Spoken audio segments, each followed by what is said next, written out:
की जो दिव्य प्रेम लीलाएं जिसने श्रवण कर ली हैं, वो अब क्या करेगा संसार में? संसार की छोटी छोटी वस्तुओं के पीछे क्या आकर्षण करेगा? इसलिए ये स्थिति है रघुनाथ दास गोस्वामी की। रघुनाथ दास गोस्वामी एक समय पर आकर, उनका उस समय की जो विश्व सुंदरी हो सकते हैं, क्योंकि इतने ऊंचे घराने के लड़के हैं, छोटे मोटे घराने के होते, तो उस समय की जो सबसे ज्यादा धनाढ्य परिवार की लड़की, सब विश्व सुंदरी, सबसे ज्यादा सुंदर और सबसे ज्यादा गुणवान लड़की, उससे विवाह करा दी रघुनाथ दास गोस्वामी का।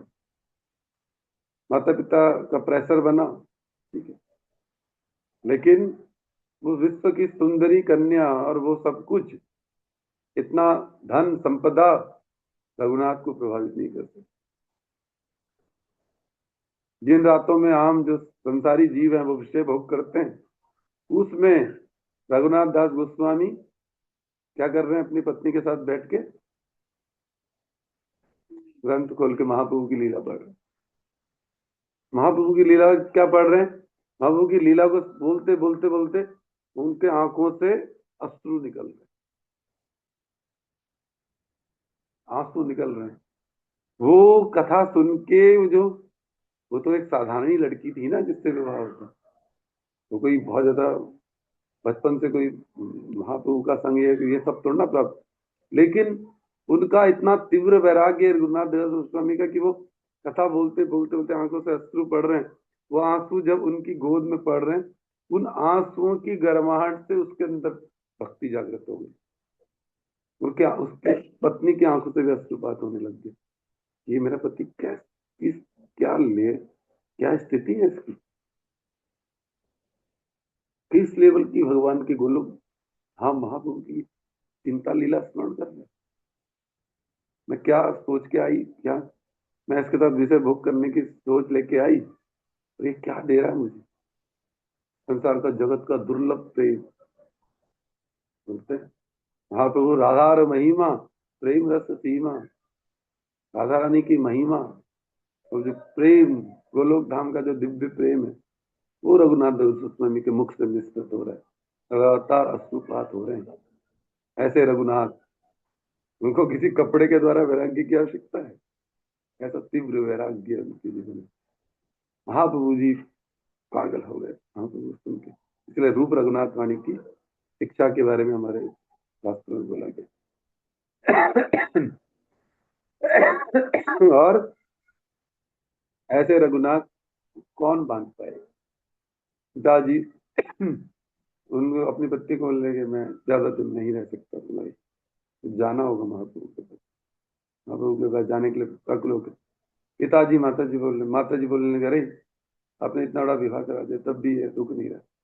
उनके पिताजी बोले, अरे जिसको विश्व सुंदरी कन्या मिलके, जो उस जंजीर को काट सकता है, उसको संसार की ये हथकड़ियां जंजीरें रोक पाएंगी? उसको रोक पाएंगे? उसको नहीं रोक, जाने दो। उसके साथ में और 7 सेवक भेज दिए, उसकी अस्तोल स्वर्ण मुद्राएं भेज दी, जाओ, तुम्हें रोकने वाला कोई नहीं। पहले बहुत कोशिश की, नहीं रुकता। ऐसी तीव्र वैराग्य की स्थिति भजन के द्वारा रघुनाथ की तो घर पे है। फिर जब आगे डेवलप हो जाते हैं, वहां पहुंचते हैं, अब वो पैसा रुपया सब भेज जाते, उस धन के द्वारा महाप्रभु को डेली बढ़िया बढ़िया भोग बना के ठाकुर जी को भोग लगा के खिलाते हैं। लेकिन देखते हैं, उनके सेवक से पूछते हैं कि अरे महाप्रभु जी के प्रसाद पाते तो हैं मेरे पास आके, लेकिन इनके चेहरे पे प्रसन्नता नजर नहीं आती। सेवक गोविंद बोलता है, अरे रघुनाथ प्रभु, ये आपका जो पिताजी का पैसे से आप खिला रहे हो ना महाप्रभु को, अपने पिताजी का सोने की मुद्राएं, बोला विषय अन्न खाए मलिन है मन, मलिन मन न है कृष्ण में। ये विषयी आपके पिताजी तो इतना रुपये पैसा तभी तो कमा रहे जो इतना बड़ा अमीर आदमी कैसे? तो बहुत सारे लोगों का खून पसीना सब लगा पड़ा है। आपका धन है, विषयी का धन है। हमारे पिता ये तो सब विषयी लोग हैं। ये दो दो बाप का एक लड़का, चाचा ताऊ का एक लड़का, विषय अन्न खाए मलिन है। विषयी लोगों का अन्न खा के भजन नहीं होगा। अच्छा, तुरंत सेवकों को अभी बोला, जाओ पैसा रुपया सब वापस दे जाओ। क्या करूं? बोला, दीक्षा काले जीव करे आत्मसमर्पण, यही काले भिक्षा, भिक्षा अन्न करे जीवन यापन, भगवान को भोग लगा। भिक्षा भिक्षावृत्ति माना होगा, भिक्षावृत्ति करना होगा, ठीक है, तैयार हूँ महाप्रभु की सेवा में, मैं इसके लिए भी तैयार हूँ। ठीक है, क्या करूं? जगन्नाथ जी के दरबार पहले होता था, जगन्नाथ जी के सिंह द्वार पे, वहां जाके भिक्षा मांगने लगे। कोई आएगा, कोई 1 रुपया देगा, कोई 50 पैसे देगा, 10 पैसे देगा, ऐसा करके भिक्षा मांगने लगे। उस भिक्षा के द्वारा फिर खिलाने लगे, भिक्षा के द्वारा खिला रहे। अब भिक्षा के द्वारा अन्न लाते हैं, भगवान को भोग लगाते हैं। अब महाप्रभु जी थोड़ा सा कुछ, गोविंद से पूछा, अब महाप्रभु को बोला थोड़ा कुछ, बोला पूरे खुश नहीं? बोला नहीं, अभी भी पूरे खुश नहीं। बोला क्यों, क्या हुआ? अभी भी प्रसन्न नहीं? अभी भी मेरी सेवा से प्रसन्न नहीं प्रभु, ऐसा क्या है? बोले देखो, भिक्षा भी क्या है, अब हम जीवन में इसका तो क्या बोलूं मैं इस बारे में। भिक्षा मतलब हमें लगता है कि चल यार, वो मदद कर देगा, वो माता जी मदद कर देगी, वो प्रभु जी मदद कर देगा, वो कर देगा, वो कर देगा, तो दे देगा, अब मंदिर चलेगा, ये होगा, वो होगा, ये सब वृत्ति बनी। या मांगने की, अरे आप थोड़ा दे दो, आप दे दो, आप दे दो, चलेगा, जीवन चलेगा, जीवन यापन के लिए मांग रहे। मंदिर के लिए मांगना उस श्रेणी में नहीं आता, अपने स्व, अपनी आजीविका चलाने के लिए वो श्रेणी में आता। अब बोले खाने की, ये तो क्या है, ये तो शिक्षा भी एक प्रकार की क्या है, खड़े होके उससे अपेक्षा, उससे अपेक्षा, उससे अपेक्षा। बोलते गोविंद उससे ऊपर की स्थिति में शिक्षा दे रहे हैं। बोल रहे क्या, मतलब भिक्षा भी क्या है, एक वैश्यवृत्ति। खड़े हो गए, जैसे वैश्या खड़ी रहती, कोई ग्राहक आएगा मुझे पैसे देगा, कोई ग्राहक आएगा मुझे पैसे देगा, ये भी वैश्यवृत्ति। बोले इससे भी भगवान खुश नहीं, पूर्ण खुश नहीं होते। अपने जीवन को चलाने के लिए भिक्षा मांगना लोगों से, ठीक है, ये भिक्षा भी नहीं मांगनी। अब नहीं खड़ा होना, मंदिर के बाहर खड़ा नहीं होंगे। अब क्या करें? अब कुछ नहीं है ठाकुर जी के देख। अब क्या करें? अब क्या करते हैं, रघुनाथ, रघुनाथ तो इसीलिए रघुनाथ के ऊपर रूप गोस्वामी रघुनाथ गोस्वामी का जीवन चरित्र सिर्फ हम श्रवण कर सकते हैं, उसका अनुकरण क्या, तिल मात्र भी अनुकरण नहीं है। रघुनाथ क्या करते हैं, अब जगन्नाथ जी मंदिर में जो रसोई बनती है, झटके के 56 भोग, उसके बाद उसमें से मांड निकालते हैं ना, मांड उसमें से उबल के बाहर आता है, बाहर आके उसमें से चावल बह जाता है। उस चावल को उठा उठा के बीन बीन के जो सड़ जाता है, कई बार निकलता है वहां से नाली से बाहर, उस अन्न को रघुनाथ बाहर निकाल रहे। कौन? अरबपति घर का लाखों स्वर्ण मुद्राओं वाला बच्चा अब उस अन्न को बाहर निकालता है, ओ बाहर निकालता है, फिर उसको पानी से धोता है। लेकिन अब कितना हो गया, वैराग्य कितना हो गया, अब उसको वो अन्न तो ठाकुर जी को कैसे दूं, ये तो बुद्धि है, भगवान को कैसे दूं? लेकिन पता है शायद तो जगन्नाथ जी को भोग लग गया, प्रसादी है, अब उससे अपना जीवन यापन कर। रघुनाथ की ये स्थिति देख के महाप्रभु आप्लावित हो गए, नित्यानंद प्रभु क्या कहते हैं, पूरे परेशान हो गए। एक दिन तो महाप्रभु ने उनको भेजा, बोला जाओ रघुनाथ देखो कैसे भजन करता है। तो महाप्रभु तुम अकेले खाओगे, हमें कब दोगे, हमें भी चाहिए। ऐसी वृत्ति रघुनाथ दास जी। तुम सिर्फ सोच सकते हैं। हमें तो भाल बढ़िया चाहिए, बढ़िया बढ़िया सब जीवन यापन के लिए। ये गुरुदेव में देखते हैं, गुरुदेव को अपने जीवन यापन की वृत्ति बिल्कुल महाप्रभु के आदर्श चरित्रों पे, बढ़िया नहीं पहनना है, बढ़िया, क्योंकि उस वस्तु से आसक्ति हो जाएगी। अरे आप बढ़िया सी जैकेट पहनो 5,000 रुपए की, देखो तो गर्मी सिर्फ शरीर में नहीं आती है, अंदर भी चली जाती है, फीलिंग आ जाती है उसके अंदर। तो वो स्थिति रघुनाथ की, तो वो तो हम कर नहीं सकते।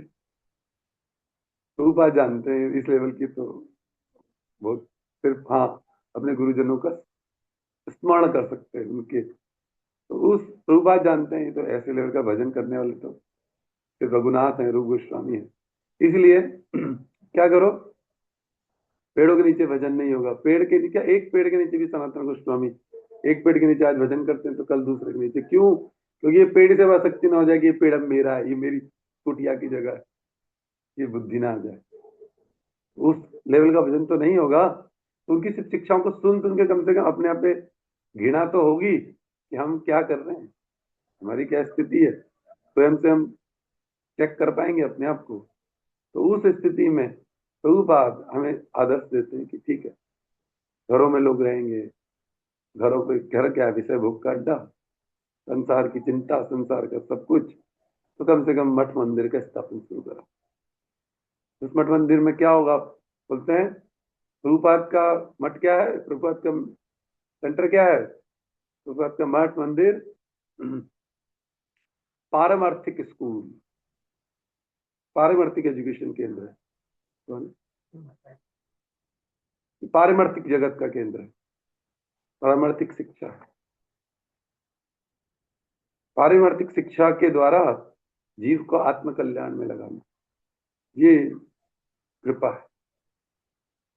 तो भगवान की जहाँ ठाकुर जी गोविंद होंगे, उनको प्रसाद दे दी, वो भोजन अच्छा देखे।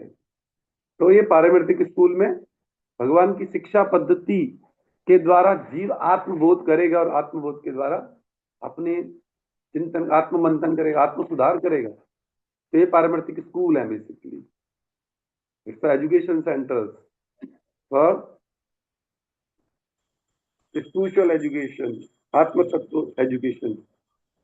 गोपी भाव कैसे प्राप्त हो, किस प्रकार हम भक्ति करें भगवान की, कैसे आत्म सुधार हो, हमारा आत्म सुधार कैसे होगा, हमारे मन से कामना वासनाएं कैसे धीरे धीरे धीरे उनको हम कर पाएंगे, मेंटेन कर पाएंगे। तो प्रभुपाद ने ऐसा पारमार्थिक स्कूल खोले, और वो पारमार्थिक स्कूल प्रभुपाद की शिक्षाओं पे ही चल सकते हैं। प्रभुपाद के द्वारा हमारे गुरुजन सब उन्हीं पारमार्थिक स्कूल के क्या है, टीचर्स हैं, सब कुछ हैं, उन्हीं के द्वारा वो सब चलता है सिस्टम। तो हमें वो सब कुछ समझना है कि प्रभुपाद के जो उन्होंने वो सब, प्रभुपाद ने वो सब हमको दिया। इस प्रकार हम भजन साधन, साधन बिना साध्य वस्तु कोई नहीं पाए, साधन करना सिखाए, बोला भजन करो, एक लक्ष्य हरि नाम करो। दोनों ही मीनिंग है, लक्ष्य हरि नाम मतलब जो लाख है, पर लाख बोलने से लाख नहीं होता, लक्ष्य करके ठाकुर जी की सेवा पूजा करते हुए लक्ष्य है। अगर भगवान की सेवा छूट रही है, तो अभी वृंदावन में चर्चा चल रही थी रूपात के आविर्भाव तिथि में, कुछ बात प्रेसिडेंट जो हैं भक्ति विदग्ध भागवत गोस्वामी महाराज जी और वहाँ पर मधुसूदन महाराज जी, वो सब लोग चर्चा कर रहे थे, तो बता रहे थे क्या हो रहा था उस समय। प्रभुपाद के कोई मठ मंदिर चलाने के लिए वहां जो प्रभु जी थे वो अकेले वहां उसको चला रहे थे, और प्रभुपाद का आदेश था कि लक्ष्य हरिनाम करो। तो उनको कंफ्यूजन हो रहा था कि लाख हरिनाम क्या, तो उन्होंने लेटर भेजा प्रभुपाद को कि प्रभुपाद सुबह उठ के मुझे मंगला आरती ये सब करना पड़ता है, ठाकुर जी की सेवा भोग बनाना है, सब कुछ ये सब कुछ मुझे मेंटेन करना पड़ता है, तो मेरा तो 1 लाख हरिनाम नहीं हो पाता। प्रभुपाद बोले वो लाख नहीं बोल रहा हूँ, लाख भी है उन लोगों के लिए जो फालतू दिन भर टाइम वेस्ट करते रहते हैं, उनके लिए वो लाख है। लेकिन अगर उसी में तुम्हारे पास समय है तो उसको लाख में भी करो, लेकिन अगर समय तुम्हें पूरा दिन व्यस्त हो रहा है ठाकुर जी की सेवा में, तो उसका नाम मन में भगवान का नाम चिंतन करते करते भी तुम्हारा लक्ष्य भगवान है ना, भगवान की सेवा है। सेवा नहीं छूटनी चाहिए, जितना भगवान का हरि नाम हो रहा है उतना करो। लेकिन मठ मंदिर एक संघ बनाया जाता है, संघ का मतलब ये ना हो कि एक ही व्यक्ति सब कुछ मरता रहे करता है। वो एक व्यक्ति करेगा, भगवान की कृपा भी वही लेगा, जो करेगा वही तो, उसी को भगवान कृपा भी तो वही कर देंगे। जिसका जितना योगदान, बैंक में जिसका जितना पैसा जमा होगा उसी हिसाब से तो ब्याज मिलेगा। अब जिसने कम पैसा जमा कर रखा है वो सोचेंगे मुझे ज्यादा ब्याज मिले, ज्यादा पैसा मिले, ऐसे कैसे हो सकता है, संभव नहीं है ये बात। तो जितनी जिसका सेवा वृत्ति, जिसकी जेव सेवा भाव, उतनी भगवान की वैसी विशेष अनुग्रह भगवान का। तो ये भगवान की कृपा को लेने के लिए पारिमर्तिक स्कूल बनाए प्रभुपाद ने, जिनको हम मठ बोलते हैं, जिनको हम मंदिर बोलते हैं, चाहे जिनको हम सेंटर्स बोलते हैं। और यहाँ पर विशेष रूप से अगर एजुकेशन नहीं हो रही है तो फिर उसका कोई यूटिलाइजेशन नहीं है। There are so many temples all over the India, बहुत सारे मंदिर हैं, भगवान को दर्शन करने लोग जा सकते हैं, सब कुछ है। What is the use? Prabhupada का यूज यही है कि हम उसमें आध्यात्मिक शिक्षा के द्वारा जीव का पारिमार्थिक लाभ कर सकें। तो यही प्रभुपाद ने हम लोग को शिक्षा दी, बताया कि वहाँ प्रभु जी ने इस प्रकार धीरे धीरे जब भक्त लोग बढ़े तो धीरे धीरे समय मिलेगा तो हम ज्यादा भजन करने में हमारा वृत्ति बने, रुचि बने। इस प्रकार से भजन शिक्षा की पद्धति है। भगवान को इसके बारे में कई गुरु वैष्णव कुछ छोटी छोटी कथाएं भी सुनाते हैं, महाराज लोग बताते हैं। एक शिष्य को गुरु महाराज जी बोले, गुरु बेटा जरा थोड़ा सा ठाकुर जी का बाल्य भोग बना दो, रोटी सब्जी बना दो। तो गुरु जी मैं हरि नाम कर रहा हूँ। ठीक है ठीक है, बोला बेटा वो बन गई है, रोटी सब्जी बन गई, ठाकुर जी को भोग लगा दो। तो गुरु जी मेरा भी हरिनाम पूरा नहीं हुआ, हरिनाम कर रहा हूँ। ठीक है, गुरु जी ने भोग लगा दी। बोला बेटा प्रसाद पाने का समय हो गया। हाँ गुरु जी मेरा हरिनाम हो गया। तो अगर ऐसे हमारा भाव होगा तो फिर ऐसी कृपा भी ठाकुर जी की होगी। सही तो। अगर हम ठाकुर जी से चालाकी कर रहे हैं, गुरुदेव से चालाकी कर रहे हैं, वैष्णव से चालाकी कर रहे हैं, तो फिर हमारी स्थिति क्या है? हम भी वैसे ही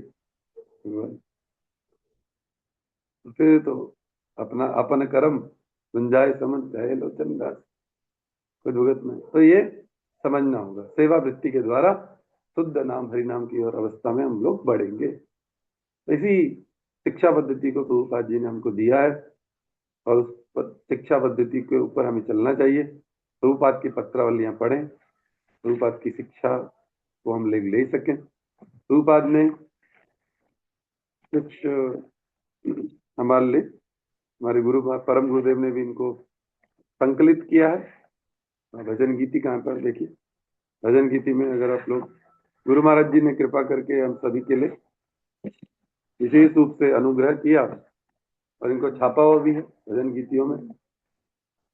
अगर हम इसको समझ जाएं, कृपा लेना चाहें तो भगवान की कृपा ले सकते हैं।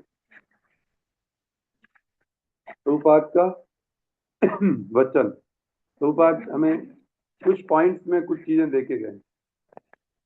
क्या देखे गए? प्रभुपाद का उपदेश क्या है हमारे लिए, देखिए।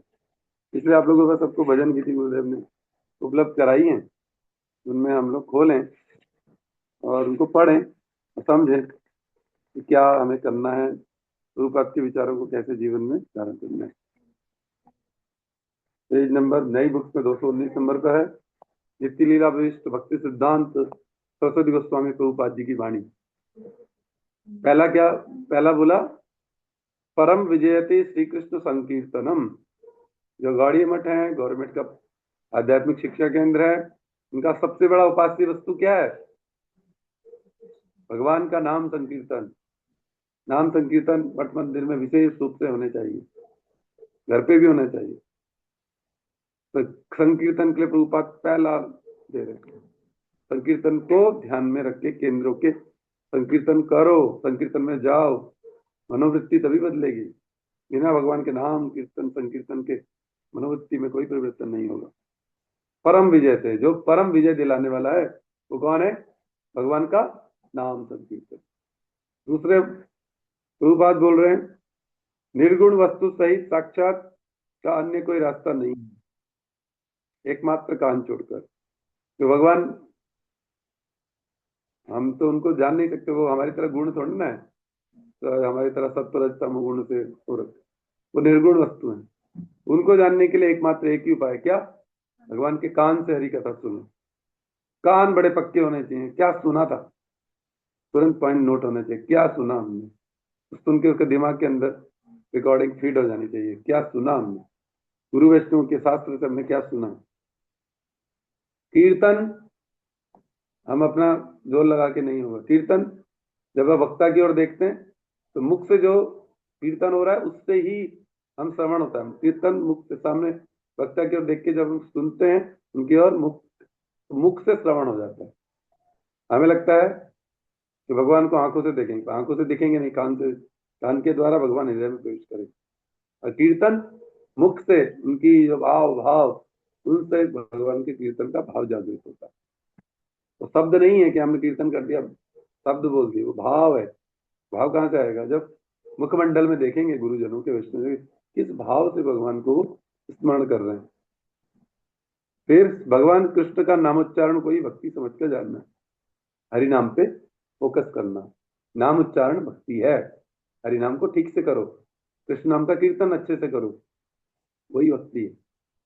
ये जो है प्रतिदिन लक्ष्य, यहाँ पर फिर दोबारा से लक्ष्य बोला, डेली सुबह शाम रात दिन भगवान का चिंतन, और ज्यादा से ज्यादा हरि नाम। मिनिमम 16 माला तो करनी है, लेकिन उससे ऊपर जाना है, उससे आगे बढ़ना है। दिन का एक क्षण भी हमारा इधर उधर वेस्ट ना हो, ज्यादा से ज्यादा। सेवा के बाद जो भी समय बचे तुरंत भगवान के नाम में और कथा में लगा दे। फिर क्या करें? अपराध त्याग करके हरिनाम ग्रहण करने इच्छा, ग्रहण की इच्छा, अपराध को त्याग करना पड़ेगा। क्या क्या अपराध? सुबह प्रातःकालीन सत्र में बता रहे थे, 10 प्रकार के नाम अपराध, 64 प्रकार के सेवा अपराध और वैष्णव अपराध। तीनों प्रकार के अपराधों से बचोगे तब भजन कर पाओगे। अगर अपराध में उलझे रहे तो नाम अपराध को समझना पड़ेगा, नाम अपराध क्या है, हमें दिया गया है उसमें साधन संकेत में। सेवा अपराध तो इसमें लिखे हुए हैं भजन गीति में, इनको हम पढ़े समझें कैसे भगवान की सेवा अपराध से हम बचेंगे। और वैष्णव अपराध जो हमें बड़ा ही पतन का कारण बन सकता है हमारी भक्ति का, तो वैष्णव अपराध से तो विशेष कर बचे। फिर क्या होगा? अपराध त्याग करके जब हरिनाम ग्रहण करने की इच्छा करेंगे तो हर समय हरिनाम करते करते अपराध चला जाएगा, तो हमारे अंदर से ईर्ष्या द्वेष अपराध ये सब खत्म हो जाएंगे। तो हमारे अंदर ये बचेगा नहीं, गंदगी हमारे अंदर नहीं रह पाएगी। भगवान कृष्ण का संकीर्तन छोड़कर, भगवान कृष्ण का संकीर्तन छोड़ रहे हो तो छोड़कर सोचे नहीं नहीं मैं तो वृंदावन जा रहा हूँ, मथुरा में जाऊंगा, वहां जाऊंगा, ये जाऊंगा, वो जाऊंगा, मथुरावास साधु संग कुछ भी कर लो। अब भगवान कृष्ण का जब आपका डेली का हरिनाम जब संकीर्तन यही ठीक से नहीं हो रहा है तो कोई भी अंग पूरा लाभ नहीं करेगा। किंतु यदि कोई जीव एकमात्र एक आश्रय विग्रह का आश्रय लेकर रोज संकीर्तन करता है, हरिनाम जप करता है, तो उसका मथुरावास भी हो जाता है, साधु संघ का फल भी प्राप्त हो जाता है, सब लाभ उसे प्राप्त हो जाता है। नाम भजन से जीव की सर्वात सिद्धि होती है। अभी वो दो माता जी अपने आप आई ना, ढूंढते ढूंढते क्या बोल रही थी? एक ही बात बोल रही है कि जैसे ये मंदिर की बाउंड्री के अंदर प्रवेश किया, हमें ऐसा लगा कि वृंदावन पहुंच गया। तो ये भगवान की कृपा है, हमें समझना होगा उन चीजों को। हमेशा सेवा करना, मुक्त श्री हरिनाम करना, हमेशा सेवा करना, लिखा है सब सब, हमेशा सेवा करना और मुख से हरिनाम करना। मुख से नाम करो और हाथों से सेवा करो। जब उसके बाद कुछ समय बच जाए तो फिर माला जप, ये सब चीजें। या फिर जब कोई कोई कार्य नहीं होता, सुबह प्रातःकालीन ब्रह्म मुहूर्त में हरिनाम जप के लिए, या सायंकाल रात के ठाकुर जी को भोग भाग लग गया, उसका तो अब कोई कार्य नहीं, उसके बाद भी हरिनाम करें। कई लोगों के पास गृहस्थ में दिन भर में भी टाइम है, तब भी करें, कोई फर्क नहीं पड़ेगा। लेकिन सबसे ज्यादा असरदार कब होगा? जब सेवा करते करते मुख से हरिनाम होगा, तो नाम में रुचि डेवलपमेंट हो जाएगी।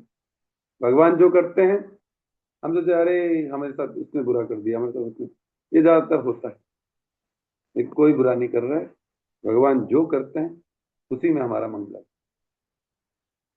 तो बात स्पष्ट बोलते हैं, भगवान जो भी करते हैं, हमें जो घर मिला है हमारा ही प्रारब्ध है, हमारा ही कर्म फल है। हमारे पास जो जो परिस्थितियां मिली हैं हमारे ही कर्मों का फल है, हमारा ही प्रारब्ध है। हमारे साथ कोई झगड़ा कर रहा है वो भी हमारा प्रारब्ध है। हमारे साथ तो बहुत अच्छा व्यवहार कर रहा है, बहुत सुंदर से आपको खूब अप्रिशिएट कर रहा है, आपको गिफ्ट दे रहा है, वो भी आपके ही कर्मों का फल है। दोनों ही चीजें स्वीकार है ना। अगर गिफ्ट स्वीकार है तो फिर बाकी चीज स्वीकार क्यों नहीं? तो ये बोल रहे हैं भगवान जो करते हैं वो हमारे मंगल के लिए करते हैं। जैसे भगवान जो भी कर रहे हैं इस बात को मान लो हमारा मंगल है। यह सत्य बात भूलने से, इस बात को हम जब भूल जाते हैं और विश्वास छोड़ने से हम विपत्ति में पड़ जाते हैं। विपत्ति क्यों आती है? क्योंकि हम ये बात भूल जाते हैं कि भगवान जो करते हैं वो हमारे अच्छे के लिए करते हैं। इसकी तो बहुत सारी कथाएं हैं शास्त्रों में। ठाकुर जी को लेके जाना, टोकरी में रख दीजिए। तो विपत्ति में पड़ जाते। विपत्ति हमारे जीवन में विपत्ति क्यों आ रही है? भी कोई बात नहीं, वो तो अभी यहाँ रखे रहेंगे साइड में, सब ले जाओ। हम विपत्ति में क्यों फंस रहे हैं? विपत्ति में इसलिए फंस, हमारी जो विपत्ति की स्थिति है वो विपत्ति क्यों है?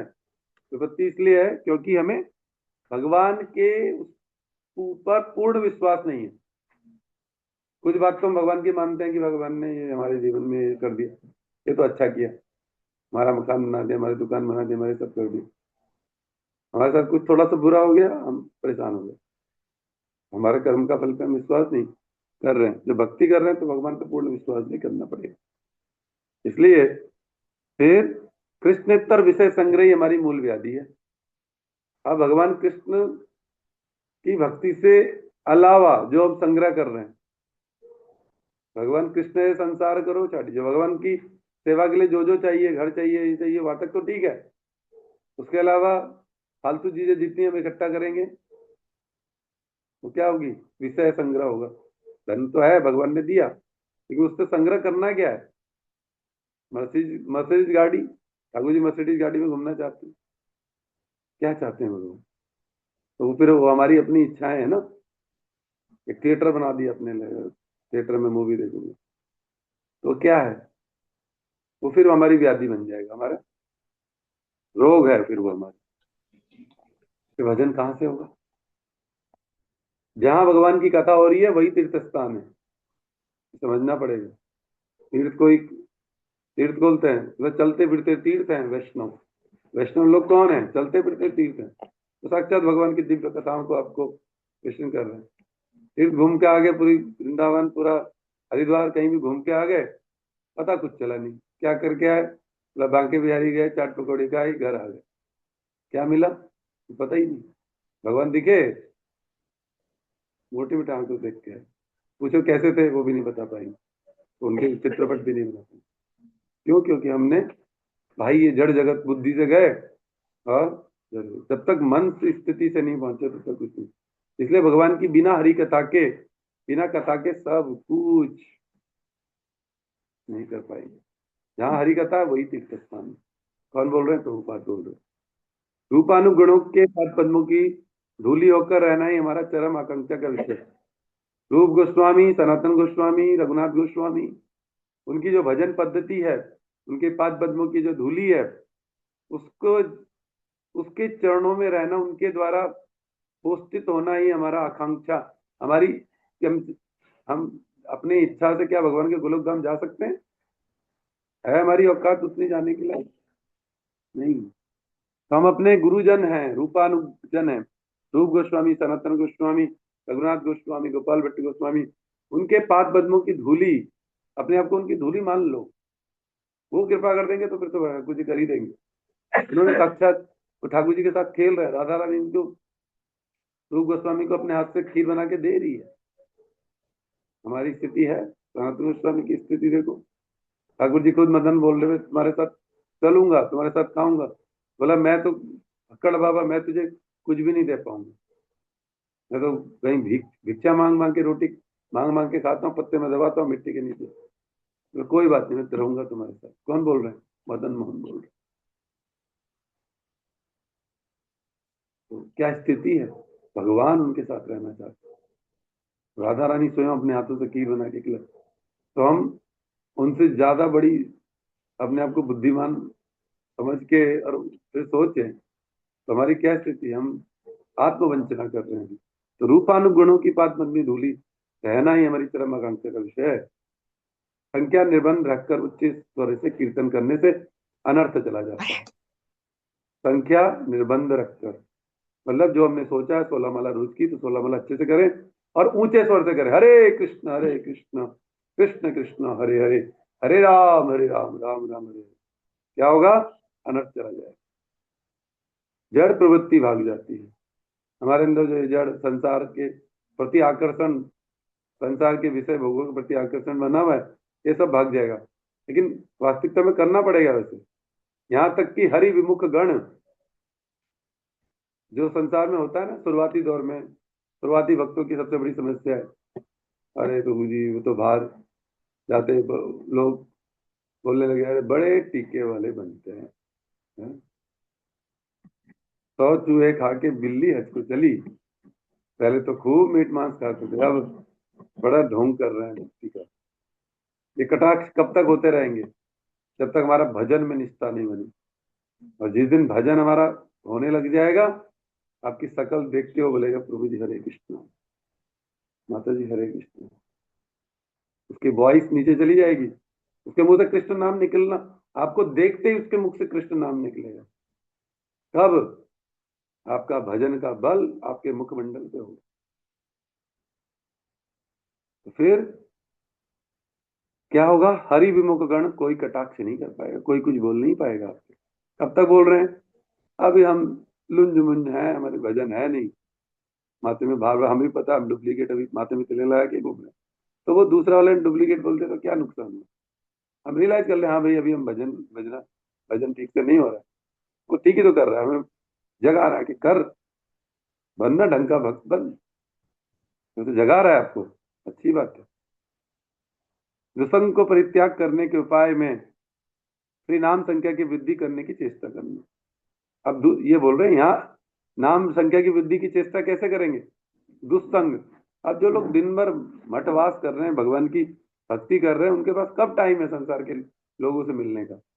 लेकिन जो संसार में घूम रहे हैं उनके पास तो हजारों ऑप्शन है। घर में आके कोई बैठ गया, अच्छा जी हाँ जी मैं तो आया जी, वो यहाँ बगल में सुना आपने वहां ये चल रहा था आपके पास, क्योंकि आपका संग वैसे संसार का।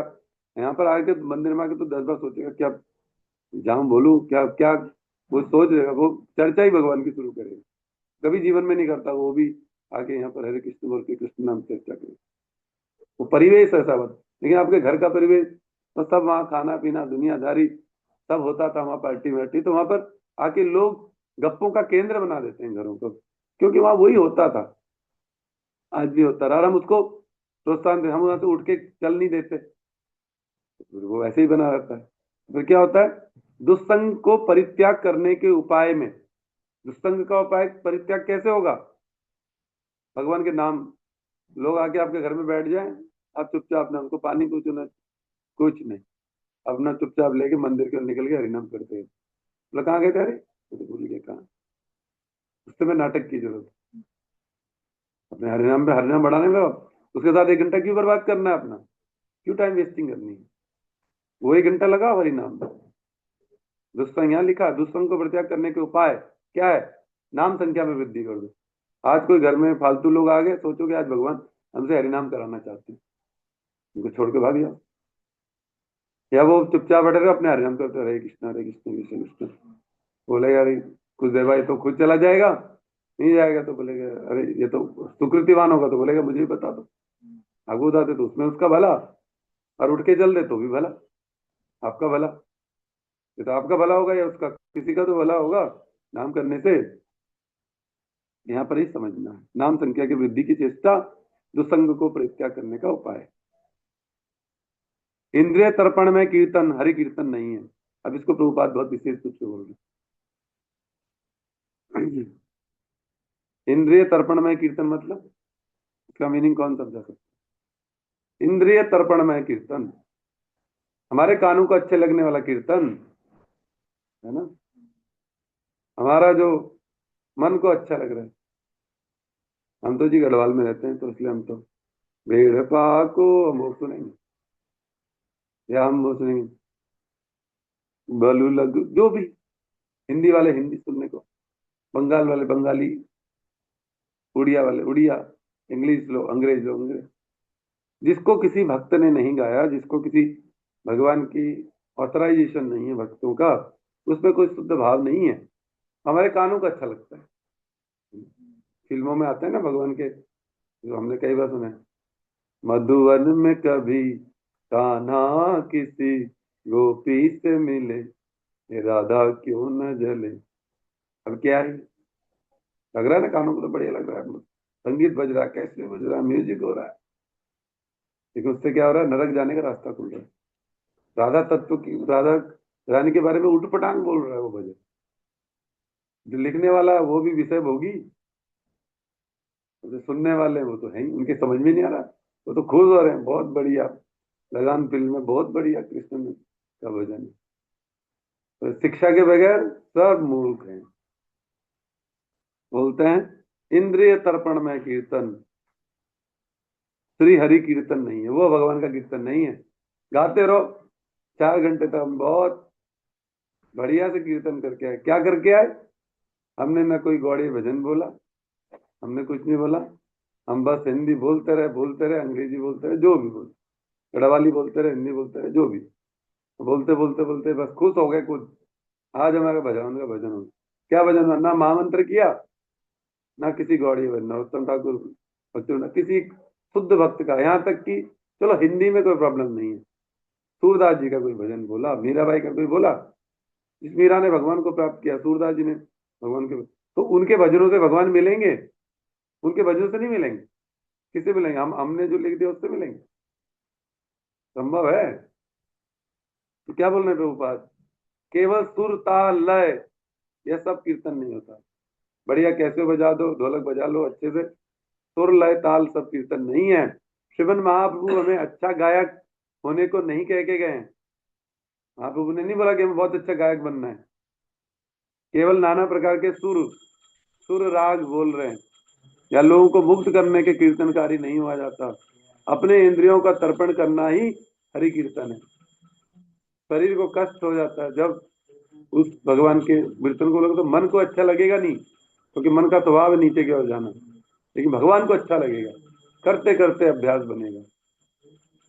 और इंद्रियों का तर्पण होगा, इंद्रियों को कुछ अच्छा नहीं लग रहा है, यहाँ इंद्रियों को, इंद्रिय तर्पण करने, तर्पण में मतलब इंद्रियों को खुश करना। यहाँ क्या बोल रहे हैं? इंद्रियों को तर्पण करना,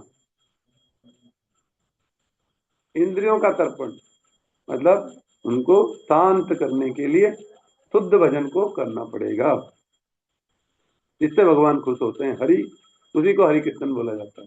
तो महामंत्र करें या किसी गौड़ी वैष्णवाचार्य का, किसी अच्छे भक्त का हो सकता है, रसकान का हो सकता है, सूरदास जी का, तुलसीदास जी का, कबीरदास जी का, मीराबाई का, जो भक्त हैं, उन्होंने तो, जब भक्त है उन्होंने तो बोला होगा भगवान के लिए। जगजीत सिंह जी जिन्होंने अपने बेटे को करे, बेटे की याद में उसके दुख में कीर्तन बोला, तो वो, उससे भगवान मिलेंगे? या किसी और संगीतकार के गाने से भगवान मिलेंगे? किसके गाने से मिलेंगे? श्री नाम संकीर्तनकारी को अन्य अभिलाष वर्जन करना होगा। जो नाम कीर्तन करना चाहते हैं, अब यहाँ पर हम लोगों के लिए, टीचर्स के लिए, और खासकर जो भी भक्ति में आगे बढ़ रहे, नाम संकीर्तनकारी, जो नाम संकीर्तन करने वाले लोग हैं, ध्यान रखें क्या, अन्य अभिलाष वर्जन करना होगा। तो गोस्वामी की शिक्षा, अन्य अभिलाषिता शून्यम ज्ञान कर्म दृढ़ावृतम आनुकूल्य न कृष्ण अनुसूय भक्तोत्तम। हाँ जी, 5,000 पे लगेंगे कीर्तन में, है ना? 10,000 पे लगेंगे। क्यों लगेंगे? कैसे वाला आएगा, ये वाला आएगा, वो वाला आएगा, ये तो हम बताते हैं, या कराने वाले की डिमांड होती है। आजकल तो ये दूसरा चलन शुरू हो गया, कराने वाला वो बोलता है नहीं नहीं प्रभु जी, कीर्तन तो बढ़िया होना चाहिए। बढ़िया की क्या डेफिनेशन है? बढ़िया तो तभी होगा जब कैसे वाला बजाएगा, म्यूजिक, तब होगा बढ़िया। हरी नाम को फिल्म के स्टाइल में हाँ हो जाती है, ज्यादा हो जाए, यही चलेगा, तो वो होगा। प्रभुपाद क्या बोल रहे हैं? अन्य अभिलाष, ये अन्य अभिलाष की श्रेणी है, तो वर्जन करना होगा। और बहुत बढ़िया के चक्कर में क्या करो, कैसे वाला है, कैसे वाला तो तंबाकू भी खाता है, सब कुछ करता है, क्या करेगा वो बेचारे का गला ही तब चलता है। वो भक्त कहाँ से लाएंगे? ढूंढना मुश्किल है। कोई होगा भी गलती से तो कहीं किसी संत वैष्णव के साथ घूम रहा होगा, तो उससे भी आप अपेक्षा करोगे बोला होगा होगा होगा, डिमांड्स होंगी हमारी, तो वो कहाँ से शुद्ध भजन बोल पाएगा। श्रीमन महाप्रभु नाम साधन प्रणाली की कथा कहकर श्री नाम कीर्तनकारी को अन्य विलास वर्जन की कथा भी कही है। नाम साधन प्रणाली की कथा कहकर नाम कीर्तनकारी को अन्य अभिलाष वर्जन की कथा भी कही है। जितने भक्त जो टीचिंग में आए हैं, जो भक्ति में आगे बढ़ना चाहते हैं, उनको अपने आप को मिनिमम सेवाओं में अपना जीवन यापन के लिए जितनी आवश्यकता है उतने में सब करना होगा। अन्य अभिलाषिताएं छोड़नी होंगी। भक्ति धर्म या परधर्म स्वजित कैतव धर्म, धर्म अर्थ काम या कर्म, फलवाद या मोक्ष सब ही कैतव या छल धर्म है। यहाँ पर साफ साफ बोल दिया। जिसको आप धर्म अर्थ काम मोक्ष कहते हैं, ये सब क्या है? कपट धर्म है। अब इसको इतना ये बोल पाना के लिए बहुत दम चाहिए। प्रभुपाद बोलते हैं हमको पब्लिक में कोई पंडित जी होंगे तो पागल हो जाएंगे, पूरी कथा बोल के लास्ट में बोलेंगे मोक्ष चाहिए। हे प्रभु, मेरी भागवत कथा के द्वारा अगर इनको क्या फल की प्राप्ति हो, इनके पितृ मोक्ष हो जाए। अब बेचारे फंस गए वहां जाके, बिंदु में जाके फंस गए। उसका पहले तो वो स्थिति बनेगी नहीं, उनके बोलने से भगवान मानेंगे नहीं, पर वो वहीं के वहीं फंसे रहेंगे। ये तो वहीं पितृलोक में ही होंगे। चलो कोई बहुत अच्छा भी हो गया, विद्वान भी हो गए और बहुत शुद्धता से कर भी दिया, तब भी जाके वो बिंदु में आके फंस गए, क्योंकि पता ही नहीं है चाहिए क्या। भागवत जी का तत्व वस्तु इतना गंभीर है, उसके शब्द इतना आसान समझना है। धर्म प्रचित एक श्लोक की व्याख्या प्रभुपाद 1 महीने में भी पूरी नहीं कर पा रहे। इतना गहन शास्त्र विषय सुखदेव गोस्वामी के द्वारा तब जाके राजा परीक्षित हो रहा है। गौकर्ण महाराज जी दिव्य कथा उसके द्वारा तब जाके कहीं धुंधकारी का उद्धार हो रहा है। आज क्यों नहीं हो पा रहा है? इसीलिए नहीं हो पा रहा है क्योंकि हमारी चेष्टाएं गलत हैं। एक तो जीव गलत है, वो डिमांड पे व्यास जी आचार्य को बुलाता है कि बढ़िया कलाकार लाना, ये लाना। तो बढ़िया कलाकार लाना तो कलाकारी करेंगे, फिर महाराज जी क्या करें? महाराज जी को तो 1 घंटा बोलना है, फिर जो बोले 1-2 घंटे में सब कुछ बोल देना। अब क्या बोले उसमें, उनको भी समझ में आता क्या क्या बोलूं क्या ना बोलूं। ये तो सुनेंगे भी 2-3 घंटे, उसमें से 2-1.5 घंटा तो संगीतकार ले जाएंगे। अब 1-आध घंटा बचा, उसमें थोड़ा सा वो भी करना है, वामन वामन को भी लाना है, चाचा पकड़ाना है, टॉफी भी बंटवानी है, फिर वो भी कराना है। तो क्या क्या करेंगे? ये स्थिति हो जाती है। कथा कब सुनेंगे? उससे क्या पितृमुक्त हो जाएगा? सोचना पड़ेगा। इसलिए शुद्ध वैष्णव अपने भजन साधन को देते हैं, तब जाके उद्धार होता है। लेकिन हम चाहते नहीं, वास्तविकता में हम हरिकथा चाहते नहीं, वास्तविकता में अपना उद्धार नहीं चाहते, हम मनोरंजन चाहते हैं। इसलिए प्रभुपाद ये सब बातें बोल रहे हैं। ये सब कपट धर्म है। इसलिए क्या बोल रहे हैं? ऐसे लोगों के मुख से हरिनाम बाहर नहीं होगा। उनके लिए जैसे हम नामाश्रय का अभिनय दिखाकर नाम के चरणों में अपराध न कर बैठे। अपने अपने भोग व शांति के लिए भगवान के चरणों में प्रार्थना नहीं करनी होगी। हम शांति चाहते हैं, भगवान को बताना पड़ेगा कि भाई प्रभु हमें शांति दो। भगवान को दिख नहीं रहा है, शांति नहीं दे रहे, तो इसका मतलब हमें हमारे अशांति में हम ठीक होंगे, हमारा दिमाग अशांति में ठीक होगा। इसलिए भगवान अशांति दे के रखे। जब शांति देनी होगी तो ठाकुर जी खुद दे देंगे। तो पूरे जगत के कण कण के जानने वाले हैं, वो सारे संसार को करने वाले, उनको नहीं पता क्या देना है। भगवान के चरणों में प्रार्थना नहीं करनी पड़ती, भगवान को नौकर नहीं बनाना पड़ता। मेरा बुखार आ गया, मेरे ये हो गया, हे ठाकुर जी मुझे मेरा सर दर्द ठीक कर दो। अरे केमिस्ट शॉप पे जाओ भाई, वहां 5-10 रुपए की बट्टी लो, भगवान को बोलो कि हे ठाकुर जी आपकी सेवा ना छूटे। तो यही अंतर है कर्म कांड में। इसलिए बोला विष्णु ठाकुर ने कर्म कांड विषय भांड। कर्म कांड विषयी लोगों का भांड है, विषयी लोग चाहते हैं कर्म कांड। इसलिए वो भगवान का भजन करना सबके बस की बात नहीं है। क्यों नहीं है? क्योंकि हम संसार में मनोरंजन है सारी चीजों में उलझे पड़े हैं, वो हम वही चाहते हैं। या दोनों ही स्वार्थ पर हैं। हम भगवान को नौकर बनाने के लिए हम व्यस्त रहते हैं। भगवान को हम ठाकुर जी को नौकर बनाना चाहते हैं। भगवान मेरी लड़की की शादी करा दे, मेरे लड़के की करा दे, मेरा मकान बना दे, मेरी दुकान बना दे। जगन्नाथ जी को गए थे हम पुरी में, लोग सोने नहीं देते भाई जगन्नाथ जी। रात को 11:30 बजे तक जगन्नाथ जी जाग रहे, पब्लिक ज्यादा आ गई, अब क्या करूं। हमारे ठाकुर जी बोलता है तुम तो बस आओ ना आओ, हम तो चले अपने विश्राम में। वृंदावन में ठाकुर जी का मंदिर, 8 साढ़े 8 बजे सब ठाकुर जी साहब, यहाँ सेवा का भाव है। वहाँ क्या है, वहाँ भगवान से ये डिमांड वो डिमांड, पंडे को पैसे, अरे ठाकुर जी का 5 मिनट रोक दो जरा, वीआईपी आ रहा है। वृंदावन में वीआईपी आए, चाहे भगवान से बड़े वीआईपी आए, कोई भी, तो टाइम है ठाकुर जी की सेवा सबसे। ये अंतर है संसारी लोगों में और भक्तों में। भक्त सेवा करते हैं, सेवा से भगवान को प्रसन्न करते हैं, और भगवान उन्हीं के हैं। भगवान कहते हैं मैं ब्रज के भक्तों का हूँ, और एक स्वरूप में, जगन्नाथ स्वरूप में, द्वारिकाधीश स्वरूप में, वो क्या करते हैं, मजबूरी है। कैटेगरी इतनी डाउन है, सब चाहने वाले हैं। भगवान ने बोला है कि मेरे पास आर्थ जिज्ञासु अर्थार्थी, विपत्ति में लोग आते हैं, जिज्ञासा लेके आते हैं, धन की कामनाएं लेके आते हैं, ज्ञान की कामना लेके आते हैं। क्या करूं, मुझे देना पड़ता है, मैं पिता हूं, मुझे देना पड़ेगा, देता हूँ।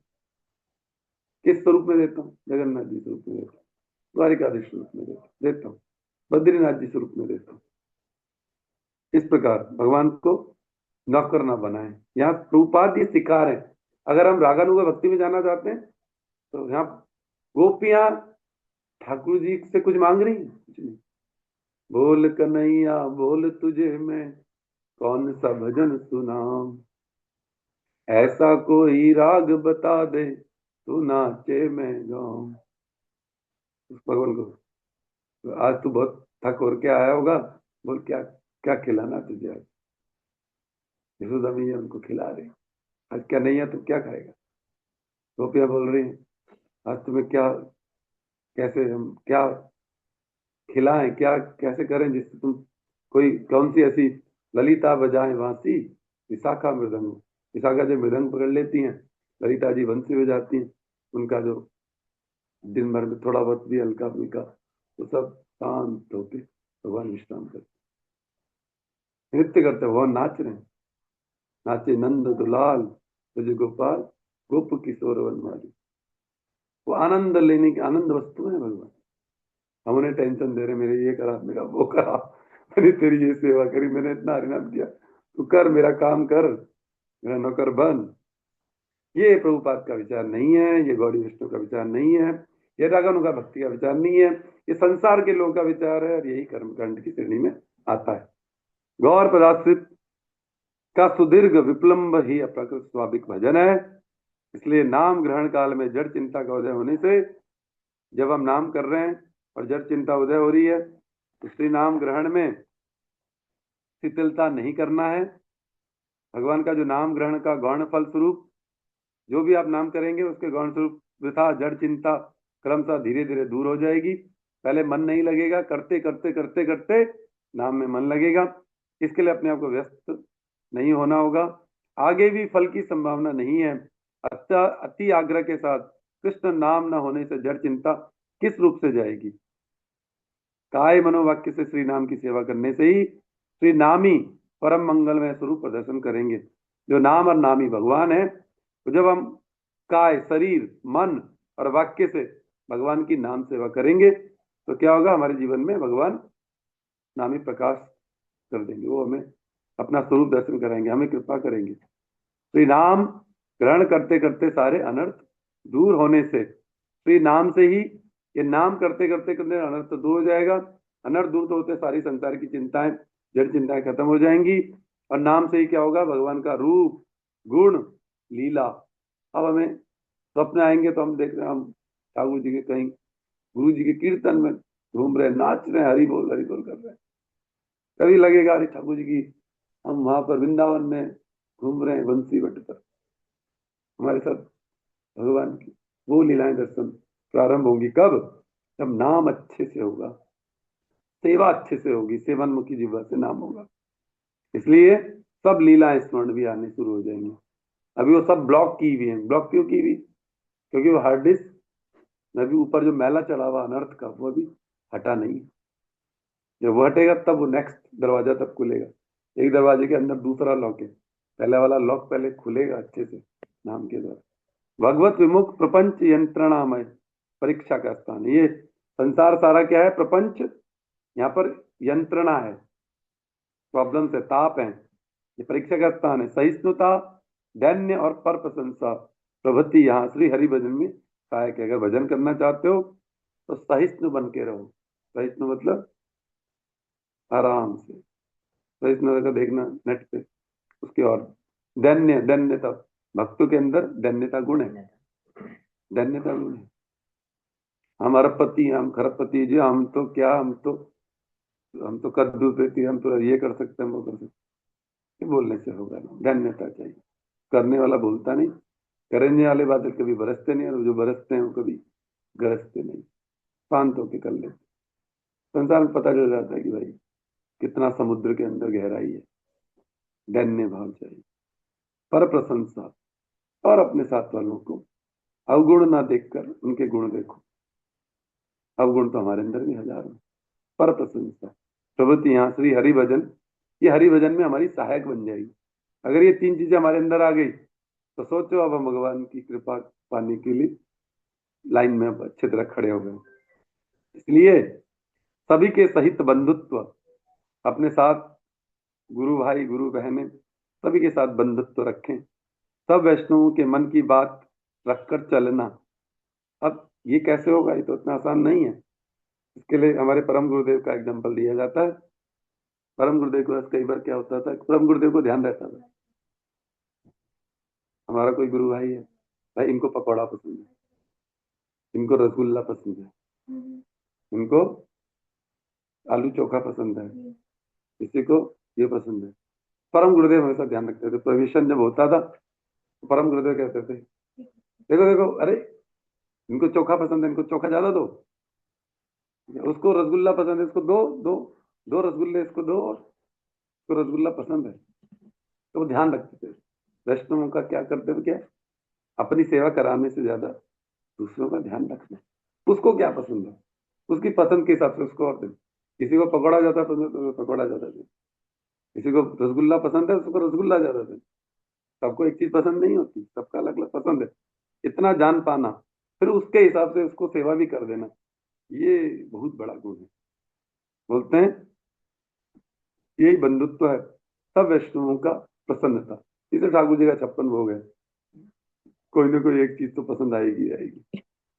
वैष्णवों की मन की बात रखकर चलना, हरि सेवा में नियुक्त होना, कीर्तन यज्ञ का दायित्व लेने वाले व्यक्तिगण का अनिवार्य सद्गुण है। ये हमारे अंदर ये सद्गुण हमें चाहिए। इस सद्गुण से हमारे अंदर भक्ति बढ़ेगी। दूसरों के स्वभाव की निंदा न करके, अब यहाँ पर क्या बोल रहे हैं, प्रभुपाद का विचार है। आसान है, होती है कमियां, सब कुछ है। प्रभुपाद बोल रहे हैं दूसरे के स्वभाव में कमियां न ढूंढे, निंदा न करके, उसकी निंदा न करें, आत्म संशोधन करें। अपने आप को सोचें कि हमारे अंदर कुछ कमी है तो हम उसको दूर कर लें, हमारा फायदा होगा, उसका होगा नहीं होगा वो जाने। सबको अपनी अपनी चिंता करनी है ना। आप पहले अपनी चिंता तो करो, पहले अपना तो भजन साधन बढ़ाओ। आप भगवान की लाइन में पहले अपने आप को तो खड़ा करो अच्छे से। दूसरे का नंबर आएगा, वो गुरु जी करेंगे, कोई और वैष्णव करेगा। उसको वो अपने आप भी तो सोचे कि मैं क्या कर रहा हूँ।